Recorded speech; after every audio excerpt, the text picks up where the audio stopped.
welcome to this panel discussion on AI and information. Is it better? Far better.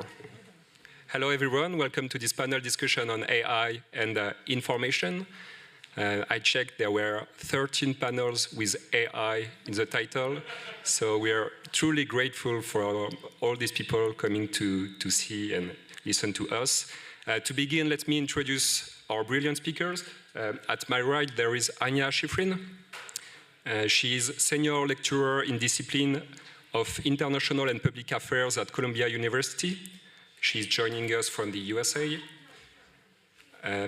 Right at my left, I think there is a Larsen. Can you hear it, or is it fine? Okay. At my left, there is Sophie Huet. You are editor-in-chief at Agence France-Presse, and you've just been appointed Deputy Global News Director for Editorial Innovation and AI. I think that was yesterday, so congratulations, Sophie. Sophie is from France. Charlie Beckett is professor at the Department of Media and Communications at the London School of Economics. He is joining us from England. And as for me, I'm Arthur Grimonpont. I'm head of the AI desk at Reporters Without Borders, Reporters Sans Frontières. And as you can probably tell from my accent, I am a compatriot of Sophie, right here. Today, I'll be moderating this panel where we will explore the threats raised by AI for the right to reliable information. And we'll also obviously discuss the means available to us to counteract these threats. Just before we dive in, let me say a few words to explain why Reporters Without Borders is now focusing on AI. Most people know RSF for our historical mission that is fighting for press freedom. This mission remains, of course, central to our activities, but we have recently decided to expand our scope to defend the right to reliable information. And the reason for this is that we believe that the threat to this right, the right to reliable information, not only comes from authoritarian leaders in dictatorships. This threat also comes from internal forces inside democratic countries. These forces are not necessarily individuals, they are more often corporations that profit from amplifying disinformation by launching hugely powerful products without proper safeguards and by undermining the sustainability of journalism. So while these companies may not have malicious intentions, they are driven by a fierce competition for market dominance, which leads them to neglect fundamental rights, such as the right to reliable information. So this is why, among other initiatives, RSF launched the Paris Charter on AI and Journalism in late 2023, in collaboration with some 16 partner international organizations and an expert committee of 32 world-class specialists, including here Charlie Beckett and Anya, as well as Phil Chatwin from AFP, Agence France-Presse. So this charter sets the first global ethical framework for journalism in the AI era. Broadly speaking, we have identified 3 threats for the right to reliable information coming out from AI. The first is a threat to our ability to distinguish facts from fiction. The second is a threat to the sustainability of journalism. And the third one is a threat to our ability to access a shared reality, a shared information space. So we'll begin by discussing the first threat, our ability to distinguish facts from fiction. And my first question is intended for Anya. I read a study claiming that in just 1 year, as many AI-generated pictures were created as the total numbers of photographs taken in 150 years. So Anya, what new responsibilities does journalism face in a sea of synthetic content? Well, one of the things I really liked about the Paris Charter was the emphasis on transparency. And I think that's a big question right now, is to what extent will publishers or even my students have to disclose when they're using generative AI to promote content, to publish and to create content. And I thought that the point in the charter that disclosure was really important. I'm not sure, I think in the US there's kind of a real debate about this right now, because there's a lot of talk about content provenance, content authenticity, blockchains, and ways of knowing where the content comes from. And, you know, like everything in this world, or at least in the United States, I don't think that we're going to necessarily get any legislation anytime soon. And there are multiple competing standards, which is what always happens. So, you know, whether one of the big players is going to sort of announce, you know, TikTok or Facebook, that we're going to start labeling or using some content provenance, they've already made some moves towards that, I think is going to be incredibly important. And I think in the meantime, for journalists to disclose, I think is a good idea. Now, you know, some of the human rights groups or Access Now will say, well, disclosing whether something is manipulated isn't really enough. It doesn't really give you the information that audiences need, and it can sort of pave the way for security and safety considerations. So I think that's, you know, I think it's going to be an ongoing discussion. And then I guess my last point on this whole transparency question is which of the large language models, some of them now are already disclosing their sources, but I think it's going to be incredibly important for journalists to make sure that when their content is included, not just the archives, but the RAG, that somehow it's clear where it comes from. So some of the publishers are talking about, you know, more like syndication, right? So when Reuters' column is reprinted in a newspaper, it says this is from Reuters, this is the author, and I think that's going to be something that journalists will have to try to push for as much as they can. Yeah, thank you. There is something that I personally find quite frightening, is that when deepfakes and lies spread like wildfires, they first make people vulnerable to widespread manipulation. But there is a famous quote from Hannah Arendt saying, if everybody always lies to you, the consequence is not that you believe the lies, but rather that nobody believes anything any longer. And we feel dangerously close to this situation now. Sophie, the Paris Charter advocates for the media's role in helping the society to distinguish between authentic and synthetic contents. So what concrete tools or practices do you recommend to achieve this? So AFP is joining several initiatives and also developing tools with other organizations, news organizations or institutions, or in projects such as European projects. And for example, we've joined the Content Authenticity Initiative, which was led by Adobe. And at the same time, there was another one with more or less the same purpose, which was called Project Origin, and was launched by the BBC, by CBC and Radio Canada. And they both joined in a third initiative, which is called the Coalition for Content Provenance and Authenticity, which is known as C2PA.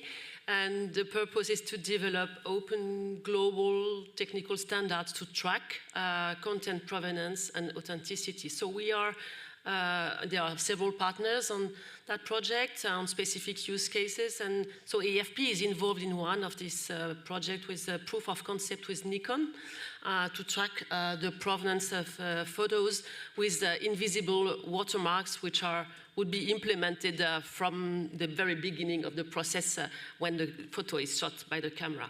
So AFP is also, as a world leader in fact-checking, we have 150 journalists around the globe working exclusively on fact-checking.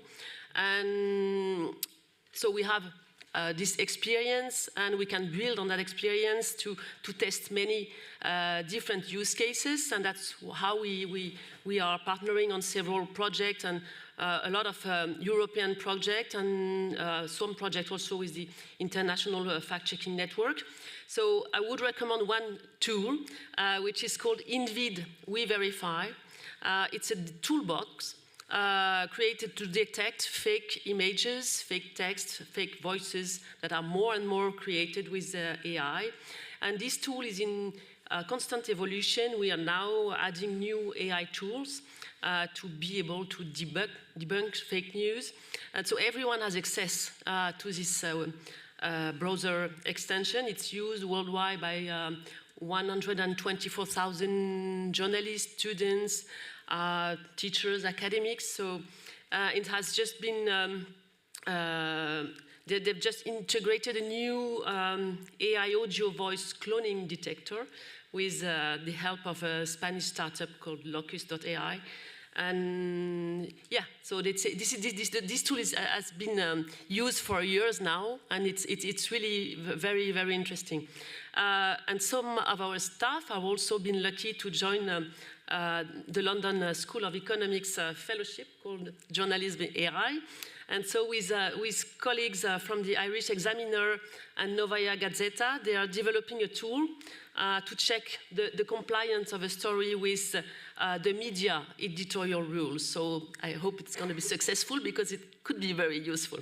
And we also have to improve AI literacy in the newsroom. So we have written editorial guidelines.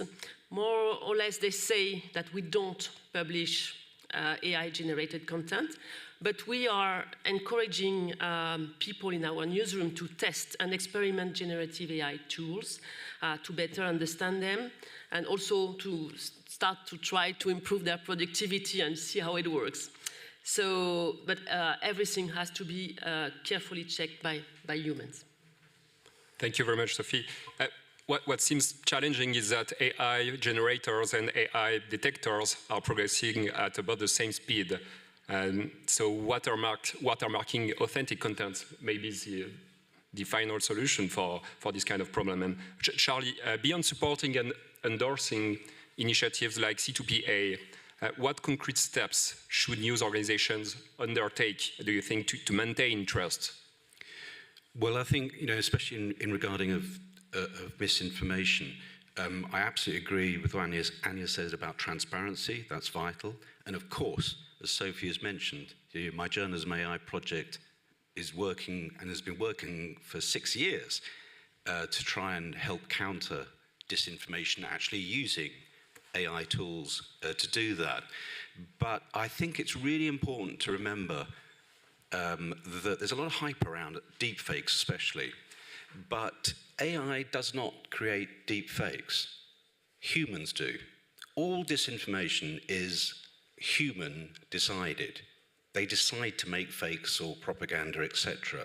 So I think it's very important that news organizations, and indeed other organizations, work on technical solutions and other solutions to it. But I think they also have to address the sources of disinformation.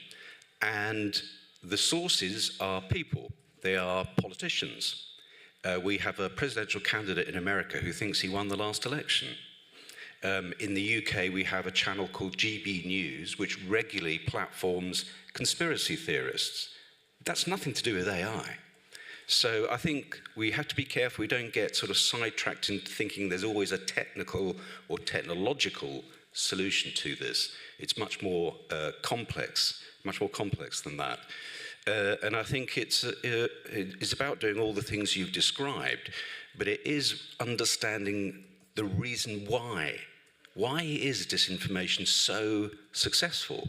And that's partly about us. It's sometimes journalists, for the best motives, saying, hey, look at this terrible deep fake. And of course, that amplifies its impact. And it's about us sharing it. Even if we're sharing it, and the evidence, the research evidence is, people regularly share disinformation, knowing that it's not authentic and that it's not true. So I think we have to think about the kind of if you like, the public behaviour around our journalism. And we have to think about how we can foster the appetite for more reliable, authentic information, that we don't give up on the public sphere. It's not the job of journalism to clean up the information sphere. I mean, God help us if it is. If it's only journalists working on it, then we are screwed. It's part of our work, but I think I would stress that while we do all the things that Sophie's mentioned, for example, the important thing is to work harder on building the authority, the trustworthy nature of your own product, your own content. And I think journalists have been rather bad at this in the past. We've assumed that people should trust us. Why should they? Journalists don't trust anybody, so why should they trust us? You know, we've assumed that we have a right to be gatekeepers to information.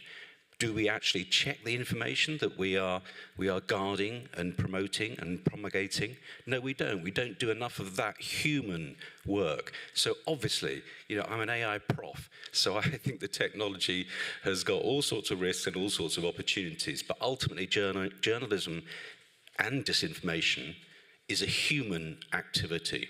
So it's about thinking in those terms and not getting caught up in the hype. I'll give you one example, which is, if you look at the disinformation around the Gaza conflict, for example, very little of it is created by AI. It's, generally speaking, the most popular form of disinformation is people using real imagery but mislabeling it. They say, this is happening in the Gaza Strip right now, when it's actually an historic picture, or it's from a video game even.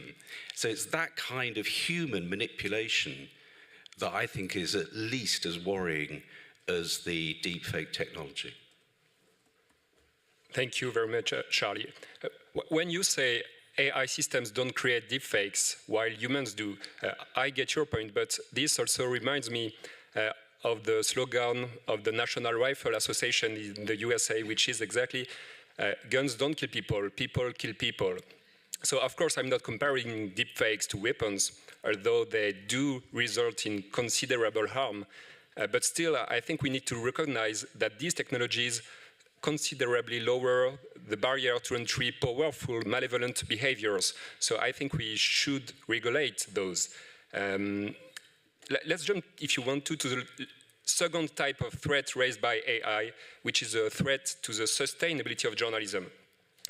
Everyone is aware that LLMs rely on training their systems on most of the web text, including journalism data.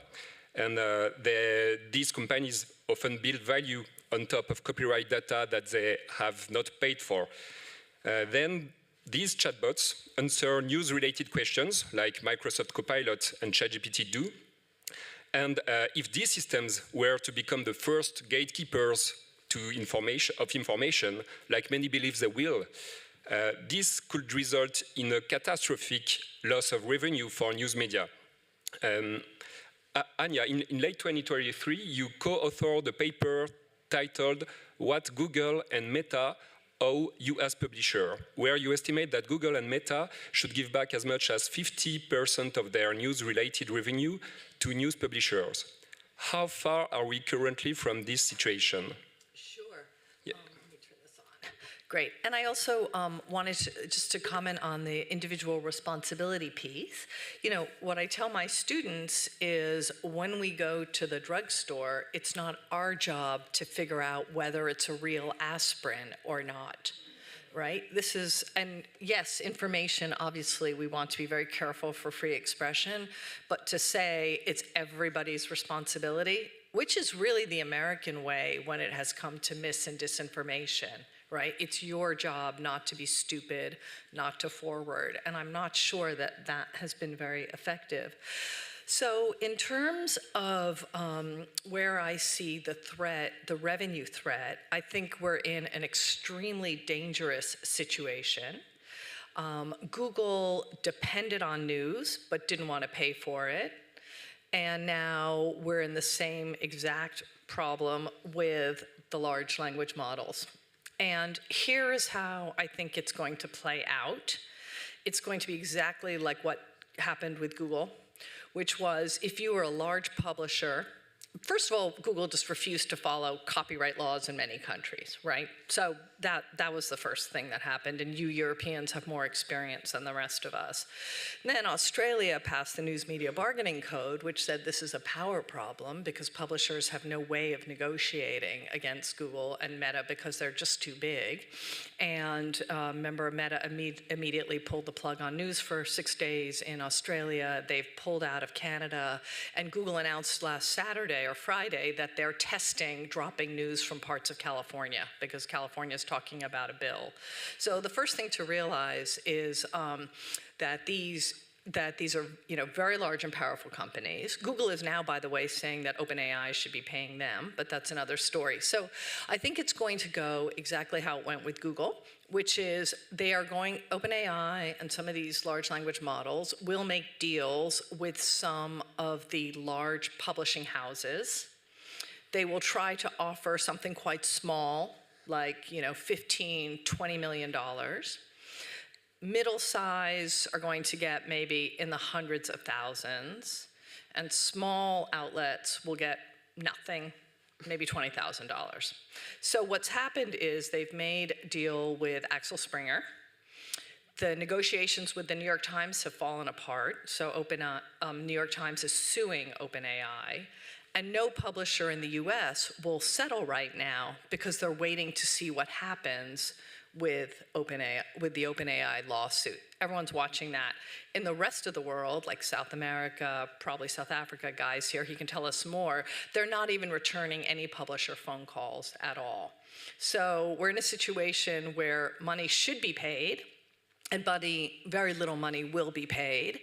And what I'm really pushing now is let's learn the lessons that we learned from Google and Facebook, and publishers need to negotiate collectively. And that means the big publishers have to be unselfish about this, and they have to work to help the small ones. Because the way it is now, the big ones have the most valuable content.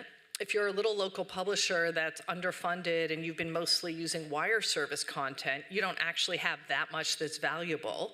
So the small publishers are going to have to get together and negotiate collectively. As somebody once said to me recently, and then I'll defer the floor, these large language models don't really need news from Indiana or Indonesia, but every now and then they're going to. And that's when the smaller publishers and publishers around the world are going to have a bit more leverage. But I think right now is the moment because it's an arms race. These models are really expensive to build. And for once, journalists are actually in a position where they can negotiate. I think it's really important not to screw it up. One of the things that I wrote that I hope will help people is I did a piece for Pointer called Checklist for Publishers. So you can actually, I made a list of everything that publishers can sell, what's valuable, what's not. And I can go on, but I have more to say on how we value news, but I'm working on that over the summer. Thank you very much. Thank you, Anya. Charlie, there is a professor of journalism at New York University, Jay Rosen, maybe you know him, who said, the ad industry doesn't need the news industry when there are so many other ways to purchase attention and so many better ways to target users. So do you agree with him? And if so, how do you envision the future of the news industry? Yeah, that's a big question. I mean, the first thing is that I do know Jay very well, and I think he would, I can't speak for him, of course, but in a way, we're facing this problem of technological dependency, but in the past we had the problem of advertising dependency. This bizarre arrangement where our journalism was funded by selling refrigerators and cars and watches and so on. And it was a lovely coincidence. I worked in the private sector for a period, and I did wonderful journalism funded by advertising. And that's gone because, you know what? The news media does not own advertising. Advertisers have no obligation whatsoever to support journalism. And we would be mugs to expect that can be reclaimed somehow. Yes, great if we can negotiate to try and get money, although I think from what I've seen from talking to publishers, the idea that they're going to work collaboratively for the good of the whole industry and small publishers in particular is a fantasy. News publishers have never collaborated on anything. The idea that they're going to somehow fall into line, we can see already that they've broken ranks. You know, people are going on their own way to try and negotiate or sue. And, you know, in some ways, good luck. I mean, if they can get any money, that's good. Journalism needs it. But, you know, why journalism?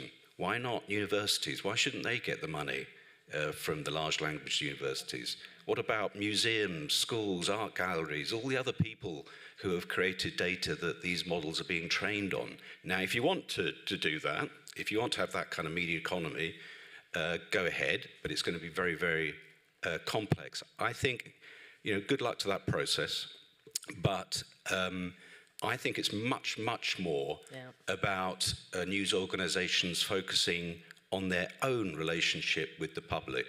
It's building their own service for their subscribers or their members, or if they're open with the people who are consuming their news. And again, this is something that journalists have started doing in the last 10 years.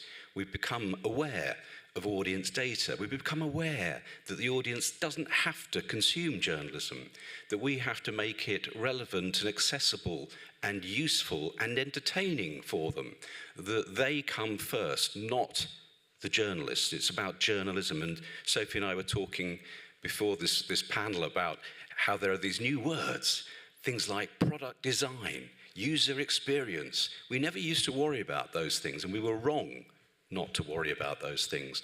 But that is the hard work that has to be done.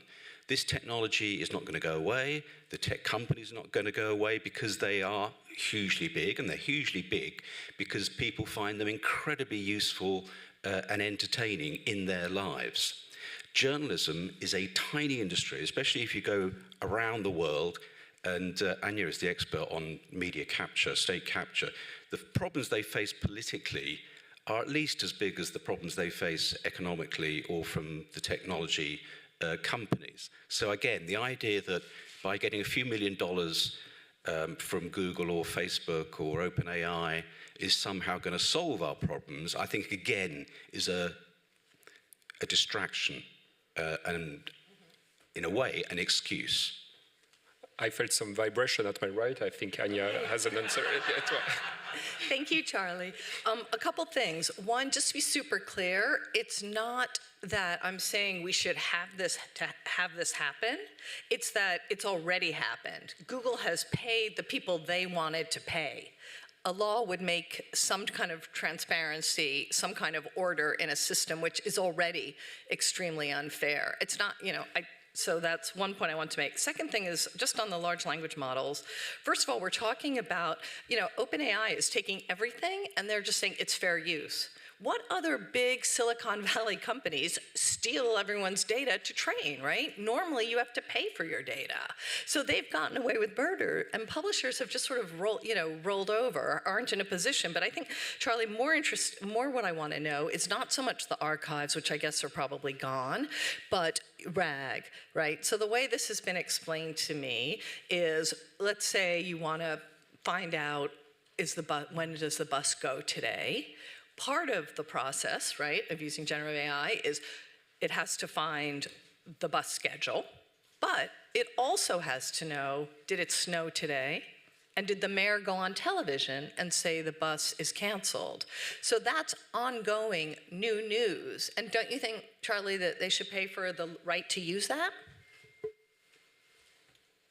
Yeah, if they can find a way to charge for it, that's fine. I mean, news organizations are in their hundreds, if not thousands, already blocking the large language models from accessing their material. Great, I've no problem with that at all. You know, obviously there's steps you can take. I absolutely welcome transparency as well, but generally speaking, and you know, I'm not a legal expert on copyright, but generally speaking, copyright has favoured incumbents and it's favoured the bigger companies. It's not copyright in principle. It's not a public service common good. That's the point of copyright. So I'm just not very optimistic that there's going to be some sort of legal situation. And even if we got there, we'll end up with even greater dependency upon those companies.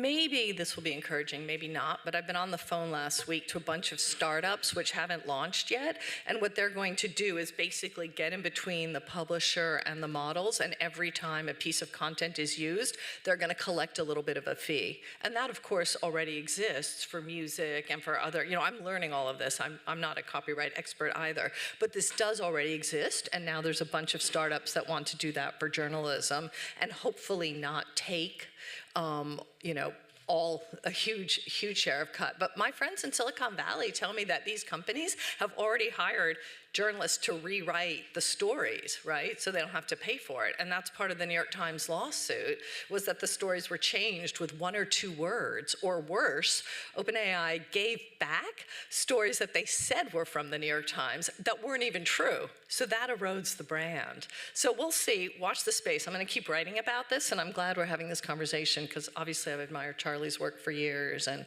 I'm really interested in your perspectives. Yeah, this is very good when a panel discussion features some real debate, isn't it? We could go on and discuss this passionating subject for hours, but Sophie, the fundamental matter seems to be that there is less and less economic incentive to produce new information and more incentive to repurpose and reuse existing news. How to combine the production of quality journalism with this temptation to save money and resources in the newsrooms? As an editor-in-chief, I will maybe stress that our top value is the quality of our journalism. And so we have to constantly make sure that the founding principles of verified and reliable journalism are not forgotten in all that process, and that I think it would be a huge mistake to sacrifice that quality to cheap AI-generated content, which would lead to only packaging low-value information. Because producing news with high-quality standards is very, very costly. And just for example, you have to send correspondent underground. We've sent more than 130 journalists to the Middle East over the last 6 months to reinforce our people in Jerusalem and in the region. So it's extremely expensive. And this hard work is achieved by many news organizations. And so facing that, you have a flood of disinformation, of low-value information produced at a very low cost, with a reused background, and so AI is going to boost that. And so it's very important that to help the public to identify this high-quality journalism with clear tags and authenticity tracking, as we said earlier.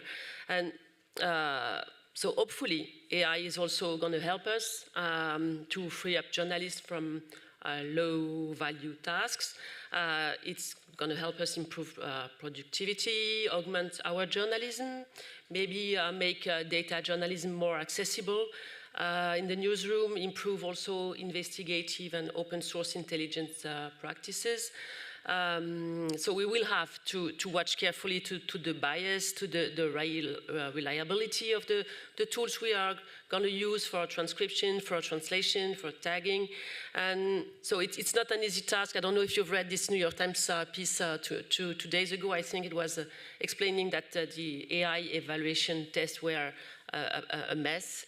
And that was extremely interesting to see that the measurements and this evaluation is something that is very impossible to do. So I don't know where we are going.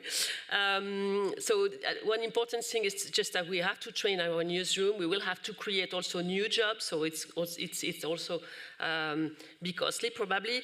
We'll have to have specialists to evaluate the tools we are going to use, to make sure that the tools are complying with our charters of ethics. And I think we really have to stick to the core of our mission to protect the relevance of journalism. I agreed with what was said here this morning, actually, that we have to resist the pressure of using the latest trendy tools. We have to go slow, to be careful, but at the same time, we also have to be creative. we have to focus on the user needs with good designers. And yeah, we're entering in a completely new era, and so we have to remain extremely open. Thank you very much, Sophie.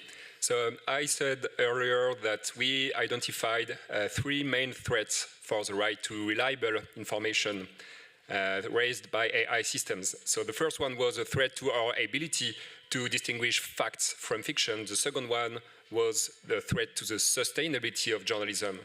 And if you want to, let's jump to the third threat, which is our ability to access a shared reality, a shared information space. So let me be a little more specific about this. Today, much focus is placed on the threats to the production side of news, with generative AI and deepfakes. But the distribution side remains the main bottleneck of the information space. Half of humanity spends 2.5 hours a day on social media, where they mostly consume AI-recommended content. These recommender systems, as you know, only optimize for engagement, and as a result, they promote misleading, harmful, and sensationalist content. So this results in us living in parallel information universes, which basically tear our societies apart. And my fear is that in the near future, we will not only access personalized newsfeed like we currently do, but we will also access personalized news content, because the cost of personalization will tend towards 0. So my first question is to Charlie.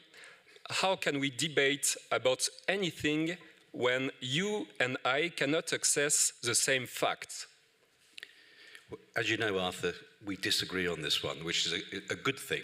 I don't think we should agree on everything. I think the sign of a healthy society is a variety of perspectives and the ability for new ideas to emerge. And some of those new ideas can be very threatening. You know, the Gilets jaunes movement in France, for example, was very disturbing to liberal metropolitan elitists like me.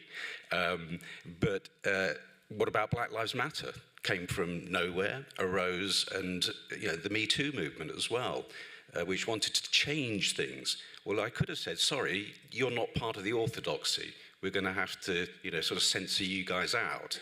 And I think this is again, it's similar to what I was saying earlier. The problem, for example, of polarization in America has got very little to do with digital media. It's about American politics, it's about American society, it's about American politicians who have chosen to be polarizing. The evidence, the research evidence, is that people who go online actually experience a much greater diversity of perspectives. They go to far wider range of sources than people who don't. And that's part of the problem, is that we've all got our own identity. We've all got our own filter bubble, if you like. And I love my filter bubble. Why should I change it? Why should I go to your filter bubble if I don't want to? There is no such thing as 100% personalization. It's a myth. The advertisers would love it if they could do it, but they can't. It's very boring, by the way, if all you get is just stuff that you agree with. But the opposite is true. Most people describe news, especially news online and news on social media, as dispiriting, disturbing. Why? Because you're constantly hearing from people that you disagree with. And I'm afraid that's upsetting. You're all probably nice, liberal, intelligent people who say you like disagreement, but you don't. Not constantly, not all the time. So I think in that sense, there's, I agree that the real problem is that experience, but I don't think the solution is to say to everyone, come back, let us be the gatekeepers, the nice liberal, Oxbridge, Sorbonne, educated people who decide what the agenda is. That was our mistake over the last 20 years. In the UK, it was the mistake that we didn't listen to why people were so pissed off that they wanted to leave the European Union. We just assumed they were stupid and they hadn't been reading the right stuff. And I think that's a colossal mistake for journalism, that it had much too narrow an agenda. And there's lots of good work being done by mainstream media, but also by emergent digital startups and so on, that are trying to broaden that agenda and trying to improve engagement.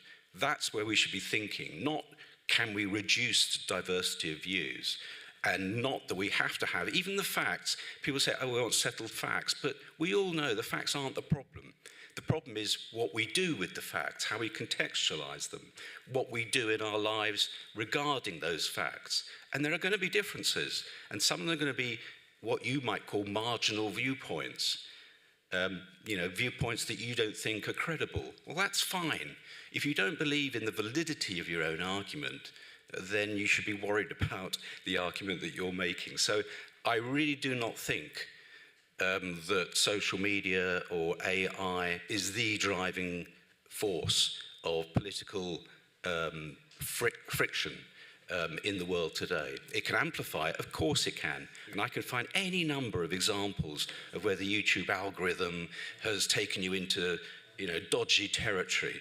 And that's why we like to have news brands like AFP, who do have 130 journalists that go out to actually tell us what is really happening in Gaza. And that is the best way to counter disinformation. Thank you very much, Charlie.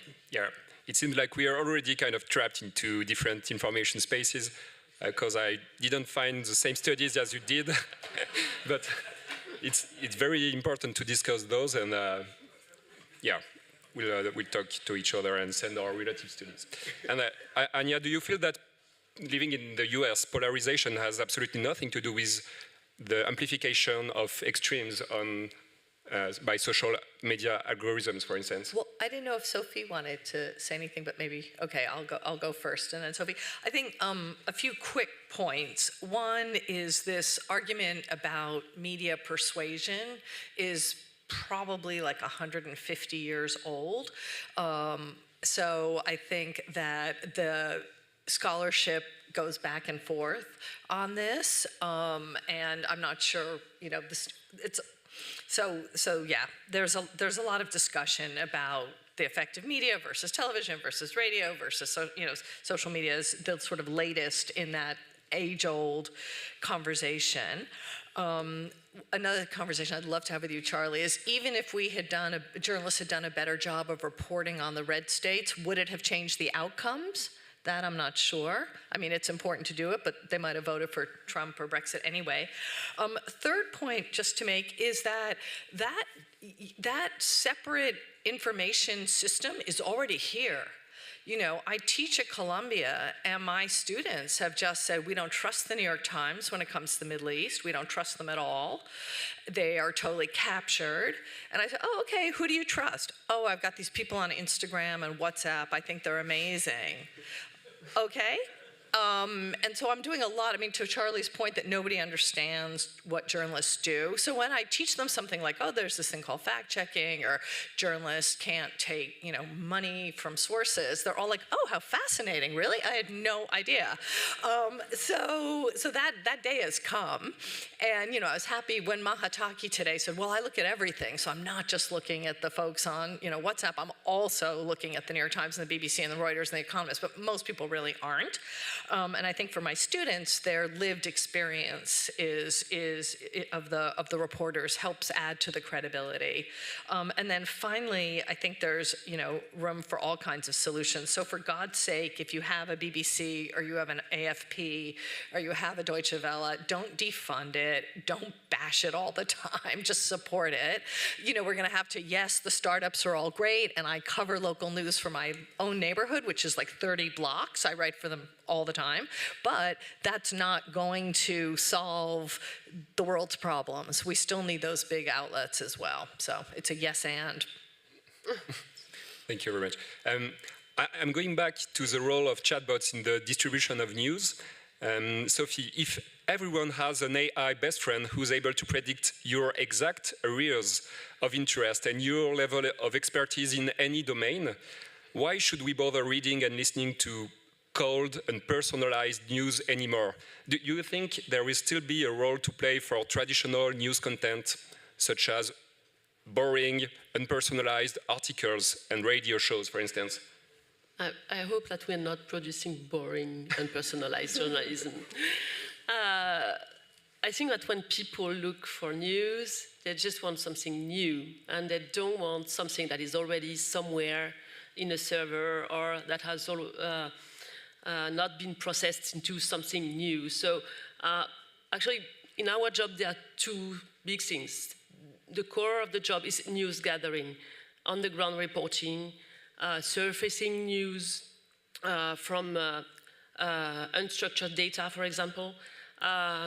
Yes, and to make sure that we rely on facts, we're checking on the ground what we're saying, that we are verifying facts with reliable sources and with the highest standards. So to do that, we still rely, and we will rely for a while, I think, on human reporters who can go and see what's happening and who can talk to real humans. This is not something we can do with AI. Obviously, this reporter will also work with AI to process, for example, data, or to work with, to process satellite images, search for context, etc. The other part of our job is displaying the news we are gathering. And so we need plenty of formats.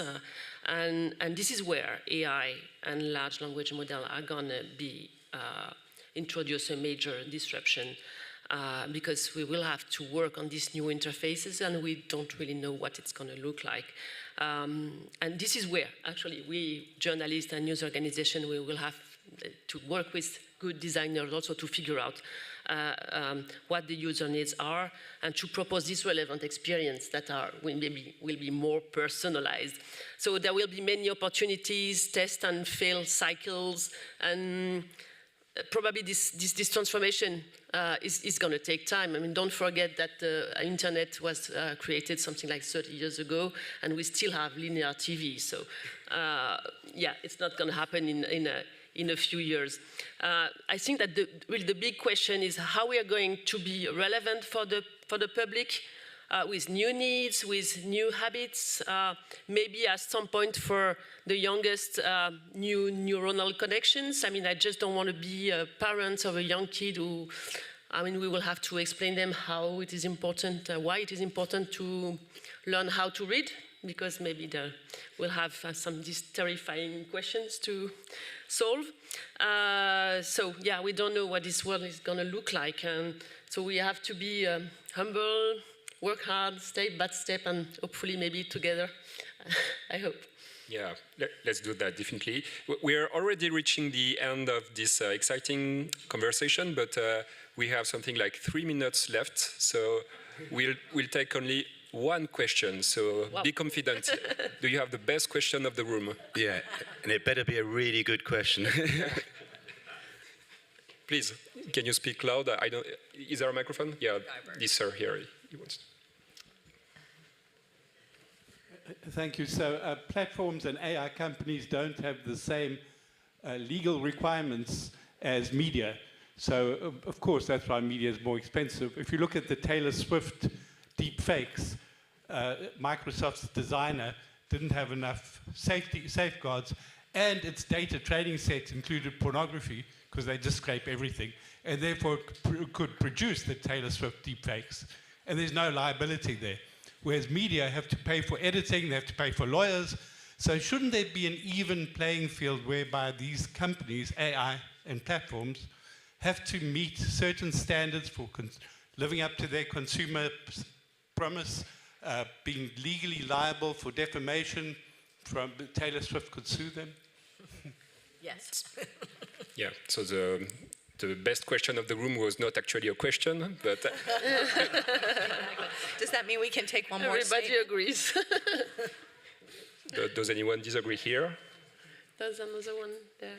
I disagree, of course. Well, I'll disagree just for the fun of it, shall I? I just think, yes, I published a report in 2018 about how you might regulate. It was an LSE Commission report on how you might regulate the internet, and it was published with my colleagues. It wasn't my report as such.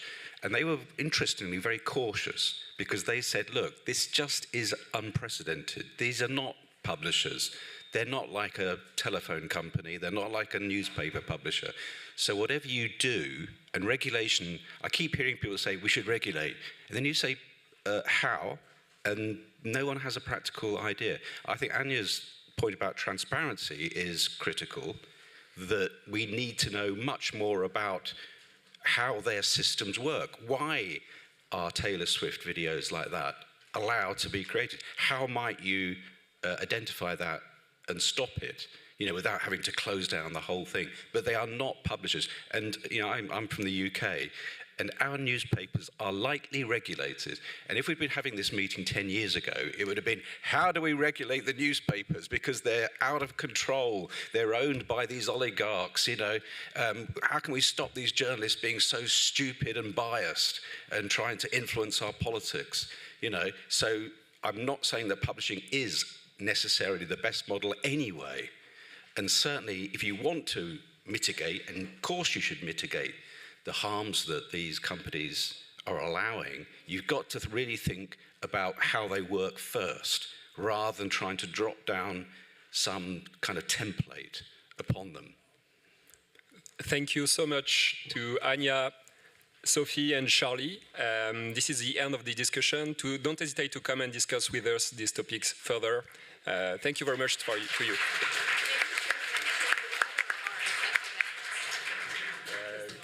That's true. Great job, you two. Nice one. That's great fun. Well done. Loved it. Great to see you. And to Arthur. Alan Thompson. Merci.